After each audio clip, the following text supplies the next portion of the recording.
my biggest frustration, we never built out a C-suite. My team was very junior. We're great helpers, but like, as far as that big thinking and like people to bounce those big ideas off of, I always said, if I could just have another female founder that I could meet with and talk through things, but especially when it came to the sale, I had nobody. I remember being like, okay, I'm navigating this completely alone. It would be great if I had someone here to help. Hi, welcome back to another episode of The Exit Whisperer. I am Carrie Kirpin, and today I am obsessed with Maggie Lord. In 2008, Maggie Lord founded Rustic Wedding Chic, which started as a wedding weblog and turned into a digital media company for brides. So, what did she do with that? Natch. She sold it to David's Bridal, and she did it all herself without a broker. You heard it here first. This woman knows what she's doing. She bootstrapped, built, and scaled that business, sold it to David's Bridal, by the way, in the height of COVID, and the entire way had no business experience before she did that. She was a teacher. So you guys got to listen to this one. It's a good one. Here we go. Here's Maggie.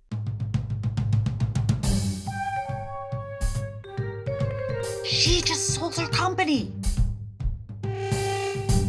She sat in a room full of men negotiating the biggest deal of her lifetime.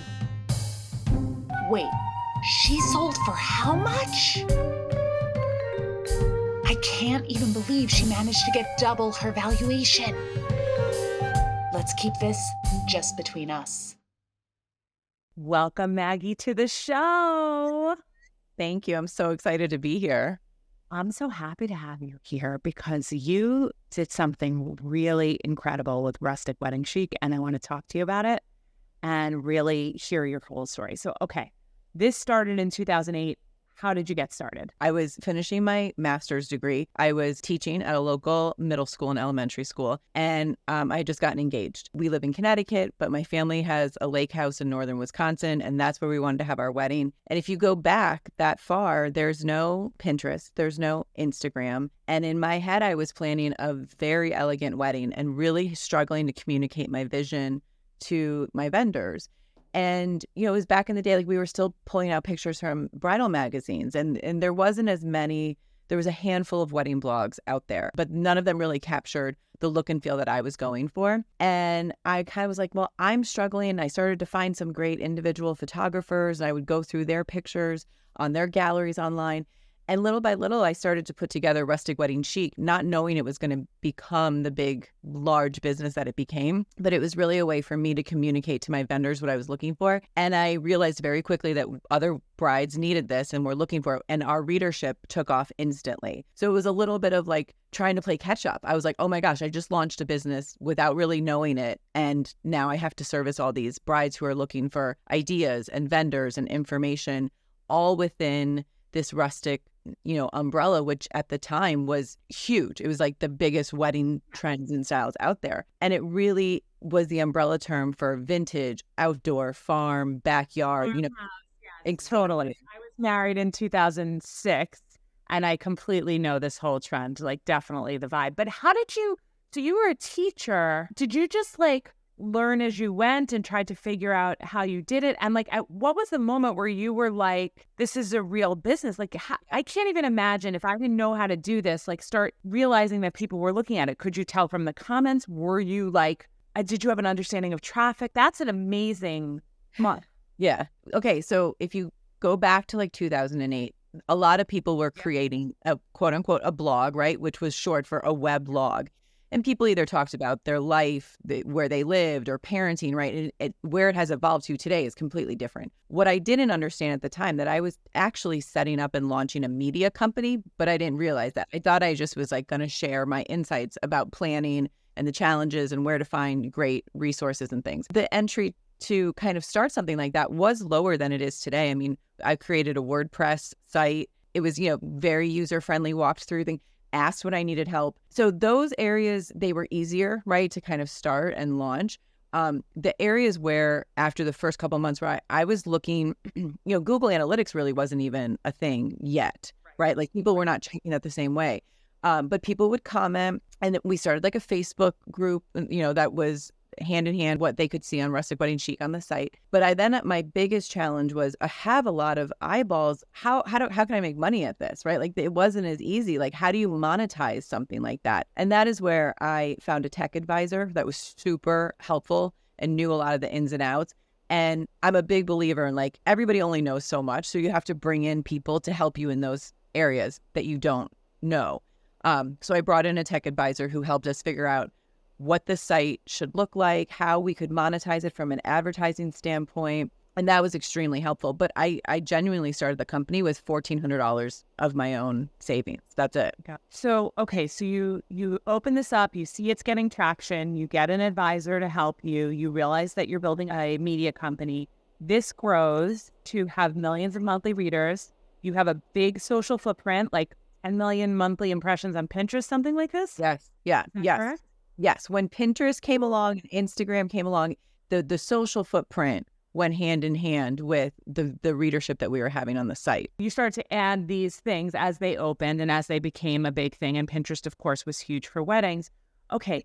So then when you talk about monetization, what were some of the monetization strategies you used? Because I know part of it was licensing, right? That was one of the really amazing choices you made. So talk to me about some of your choices in how you were going to monetize and some that people might not ordinarily think of. Sure. So obviously we could monetize through display ads, which was in the beginning, the very simple way people would say, oh, I'll pay for a year to be on Rustic Wedding Chic. And we'd put their little, image on the side of the site. And that worked for a while, but then the game started to change and you could work with Google ads and you could get display ads, right? And then it morphed into when our readership was so high, brands would come to us and say, we want 6 sponsored posts and, we want you to talk about us and get us out there in front of your newsletter and all these other things. So we were monetizing it with brands through branded content and the display ads. But I was really passionate about finding different ways that I could add revenue streams because in digital media, you can't rely on one. It's being successful for a little while and then it changes and pivots and their behaviors change. So we launched a vendor directory in 2013, which was the first of its kind because outside of the Knot, most individual wedding sites did not have a vendor directory. And it was curated. You had to apply to be on it. It was only supposed to be really to fulfill the rustic niche. So every barn and farm venue, signed up to be on it. So we monetized a revenue stream that way. Through all of the years with Rustic Wedding Chic, I ended up writing 6 books. And my first book came out in 2012. So that was an area that we could start to get attention and have revenue as well. But to your point, we started to license our name to wedding stationery, wedding products, wedding decor things. And that was a huge area of growth for us because being able to license your name and then have it be sold in stores and every place else, right, really gives you the freedom to kind of change your business model a little bit. Yeah, you built a full-on brand. You became the brand so that brands wanted to have your name on there and they would pay for that. That's exactly fantastic. So yeah, did you leave in 2008 when you started? Did you leave your teaching job right away or did you do it on the side for a little bit? How'd that work? I launched in 2008 and we got married in 2009. I went back to teach part-time because I was like, okay, I know this can be my full-time job. It was creating revenue. And so I taught one more year part-time, like 3 classes in the morning, middle school science, right? Like you'd never guess. And then by the afternoon, I was home working on Rustic Wedding Chic. And that lasted just for the year. And after that, it was full on, Rustic Wedding Chic and up until it was acquired in 2020. Fantastic. Okay. So you sell in 2020. I want to talk all about the sale and how that process went. What point in your journey did you actually think that you might sell? Like, was it never until the end? Like, how did that become a thing? Yeah, it's now that I look back on it, I find it really interesting that I was very happy. I was not a burnt out entrepreneur. The company was financially successful. I found it very rewarding through the whole process. Got married, had 3 boys.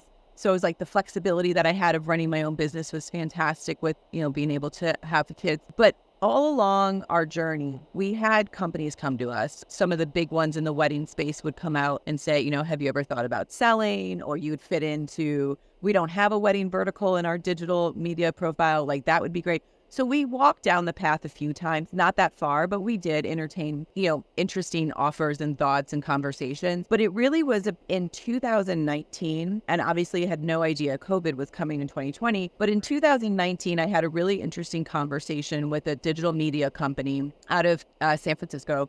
And it really sparked my interest in the fact that I was like, okay, if I just keep doing what I'm doing, I'm happy and the company's doing fine. But I always equate it to like, it's like the kid who starts to live in their parents' basement instead of like going off to college and like getting their own like apartment. I started to feel that it was just not going to flourish to the level that it could. There was only so far it could go. So people who would say to me, aren't you going to be sad? And I'd be like, no, I'm excited for this next chapter to see what happens. So the media company I was talking to at the time, it didn't move forward, but it really kind of started to spark my interest. And I thought, okay, this might be the time that I'm interested in seeing where and who would be interested in acquiring us. And I officially kicked off, sort of a insider, let's email some people, let's see who, get a temperature check, who might be interested in us in January of 2020. That's so crazy and fortuitous. Okay, so I have a lot of questions on this. Okay, so the San Francisco company, the media company, they pique your interest. What I hear from you is that you were running this great lifestyle business. You're like, wait, actually, I could turn this into a really good asset and like figure out what I want to do next or anything else. Let it grow. It could do more. Okay, great. So you start in January 2020 to hire a broker, a banker. Like, how does that work? Yeah, it's the number one question I get, which makes me so happy because it's now what I help other people and other female founded brands do. But really, I said to myself, okay, I'm going to give it 6 or 8 months on my own. I had made so many contacts, both in the wedding world, but also adjacent to it. All the brands that we had worked with, from Macy's to IKEA to there was hundreds of brands that we had worked with. And so I was like, I'm going to get a select few on a list before we go out to like the broader public. And I'm going to say, like, listen, I'm thinking of this. I think there's a lot of synergies. Let's see if we could explore some opportunities. I want to talk to you before it's kind of out there in the world. I had gotten some help from an advisor on kind of how to do this and how to strategize. But I really felt I didn't want to go through a broker route unless I really had to. So I was going to give it, 4 to 6 months. And in January of 2020, I put that list together. I started emailing a lot of my contacts explaining, you think we're going to put it on the market? Would love to talk to you first. This is why. This is how I could see the relationship working, why it'd be beneficial to you and your brand, your customer, everything else. And in February of 2020, I emailed the CEO of David's Bridal, who I did not know. And I had worked with their social team a few times over the years, sent a cold email, and we had a meeting on the books for a couple of weeks later. Lots of questions, but from the time that you emailed the CEO to close, how long did it take? It was done. I emailed in February of 2020. We had our first meeting in March of 2020, like a week before the world shut down. Everything was kind of done. And by July, I was part of the leadership team at David's, and it was publicly announced in October of 2020. My gosh. Okay. Some questions. Did you value yourself and have like a price in mind that you wanted to sell for? And if so, how did you get to that?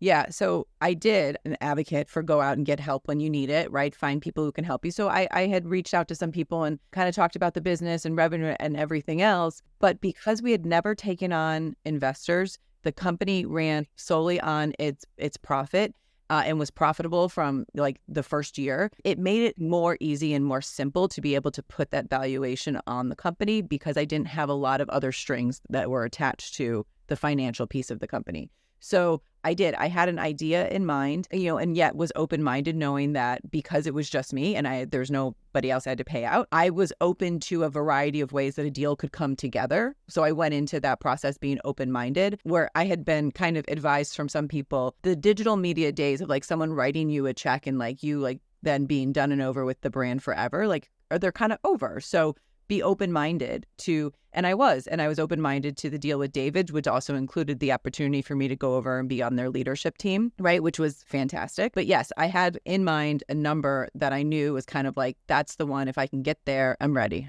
to sell. And when you came up with that number and you obviously tapped into advisors as needed, I assume did you end up doing like a multiple of whatever you earned at the end of did you calculate it based on earnings? I kind of look at a bigger piece of the puzzle with that because yes, you could go by like 5x, 10x, whatever, like just your ad dollars, but there was so much more that went into it, including our licensing deals, the publishing contract that I had.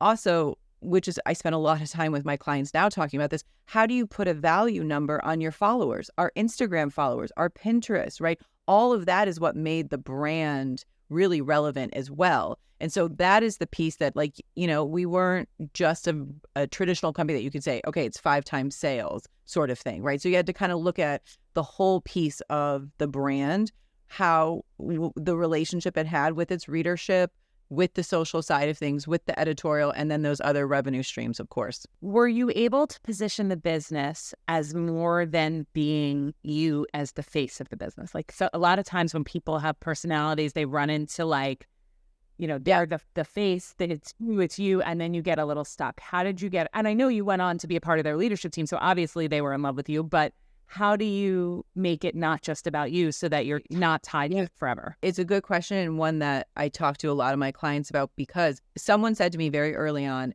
okay, never call it like Maggie's wedding site, right? Like, then you will never be free of, exactly. And they were like, listen, Martha Stewart is tied to Martha Stewart and her brand forever, right? That is just a fact, for good, bad, and whatever.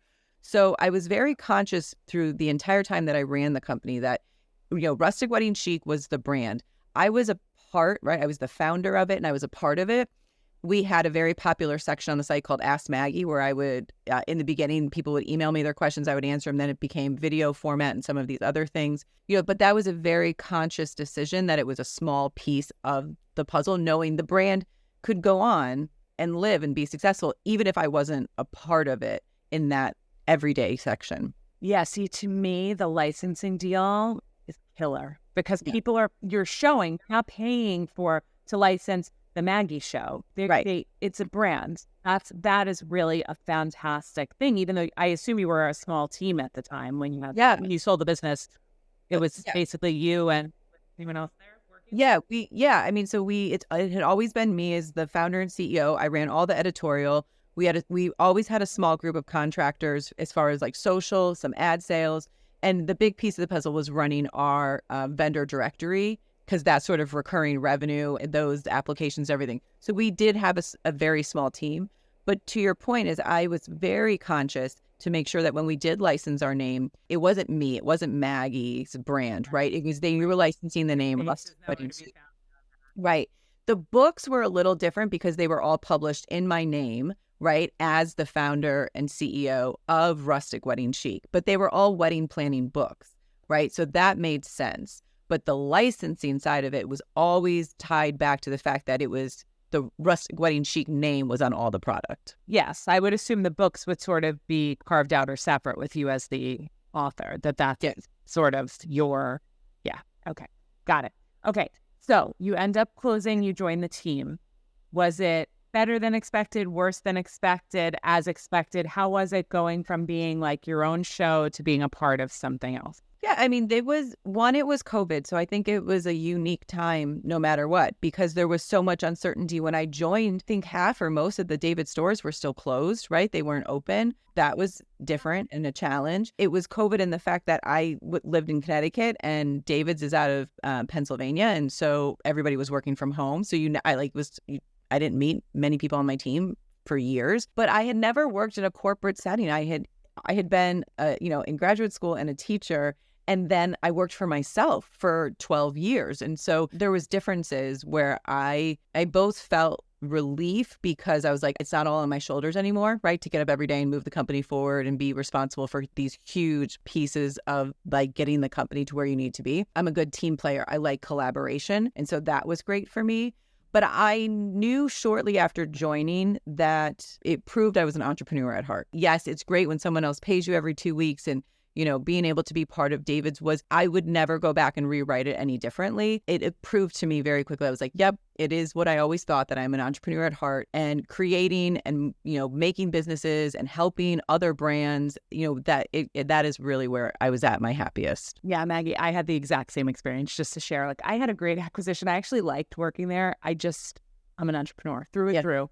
And it's like, you can't be contained. It's a very interesting experience. And one thing that I'm fascinated about with you is, so you started the conversations in February 2020. Did you worry that they weren't going to go through with it because of COVID? Like because everything shut down? Like, that's so scary. Yeah. I think I'd be panicked. And yes. We met in March and we were cooking. Like the conversation, like, great 2 hour first meeting in person. They got the vision because David's at that time interacted with the bride around 9 to 10 months before her wedding. Rustic Wedding Chic interacted with the bride 12 to 14 months before her wedding, right? So they're extending the life of being able to communicate with that customer. There was so much synergy. Everybody was excited, had a great conversation in person. Then it was like, hey, let's get you down to the home office. Let's talk more. And the world shut down a week and a half later. And my kids were home from school. And I was like, oh my gosh. Like, I was like, I don't think I'm going to visit that home office in Conshohocken, like in Pennsylvania. Right. I was like, I don't think that visit's happening. And things got a little quiet. I remember sending a couple emails like, yeah, remember we were going to chat again, or can I get on your calendar? And I did have a couple of moments where I was like, this might just be a really weird time in the world, and nothing is the same. What we thought 3 weeks ago and today is completely different. They obviously were trying to figure out how to run their business through COVID. And so there was a couple of weeks of quiet, but we picked back up after they kind of got in place everything that they needed to run the company successfully through COVID. And that when the conversation picked up within a couple of weeks, we had pretty much, we had a letter of intent, and we were really then going into like, all right, let's get it through the legal process. Wow. I am excited for you that you were able to do that. So how long did you stay at David's, and what are you doing now? Yes. So I was there from July 2020 to January of 2023. So I had said to myself and to my husband and to my kids, I was like, I'm going to give it a year, right? In corporate America, let's see how it goes. Transition of knowledge and everything else with Rustic Wedding Chic. And after a year, I was like, okay, this is great. David's was expanding. I went from being head of strategic partnerships to head of wedding planning and all of this new divisions that they had cooking, which was fantastic and really did fuel a lot of new entrepreneurial passion for myself. But so in January of 2023, it was really the right time for me to go back into a more entrepreneurial world and space. And things were changing over at David, which, it's always a good time, right? When there's a lot of changes, you just kind of, the writing on the wall is there. And I was like, this is a great time for everybody. It's a great time for David's. It's a great time for me. I feel like I've done probably as much as I can do on their leadership team, right? And kind of like, okay, this is a good time to move on. That was January 2023. I have always, throughout running Rustic Wedding Chic, had female founders asking for consulting help, asking for mentorship, be an advisor, be on their board. And there were some years where I was like, yes, I can take this on, right? I have brain space for this. And then there was some years where I couldn't. And the years that I was at David's, I had absolutely no time to do anything outside of what I was doing on a day-to-day basis. But after I had sold, the amount of people that reached out, especially female founded, how did you do this? I need help. When I decided that, I wasn't going to be at David's much longer, I kind of really knew down deep in my heart, thing that would make me the happiest at this point in my life is to work with other female founders, be an advisor / coach / mentor, help them move their business forward. And many of them have come to me when they're like, I want to sell, I want to be acquired. I don't know how. What does that look like? How can you help me?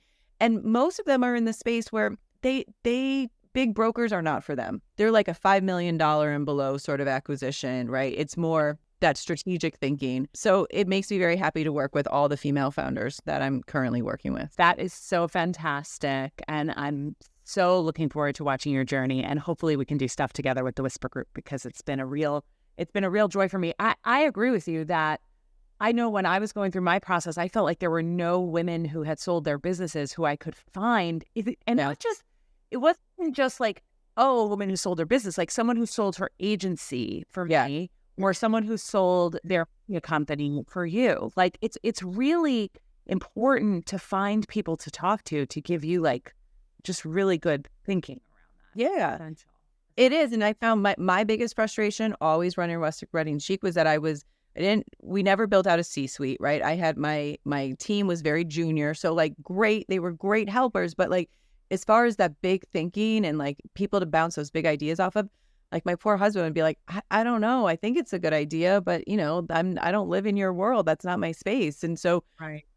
I always said, if I could just have another female founder that I could meet with and talk through things and, but especially when it came to the sale, I had nobody. I mean, I remember being like, okay, I'm navigating this completely alone. And it would be great if I had someone here to help. Fabulous. Fabulous. Well, Maggie, thank you so much for coming on the show today. You are great. Everyone, go follow Maggie. Where's the best place they should connect with you? LinkedIn for sure, maggielord.com, and Instagram is Maggie Lord and Company.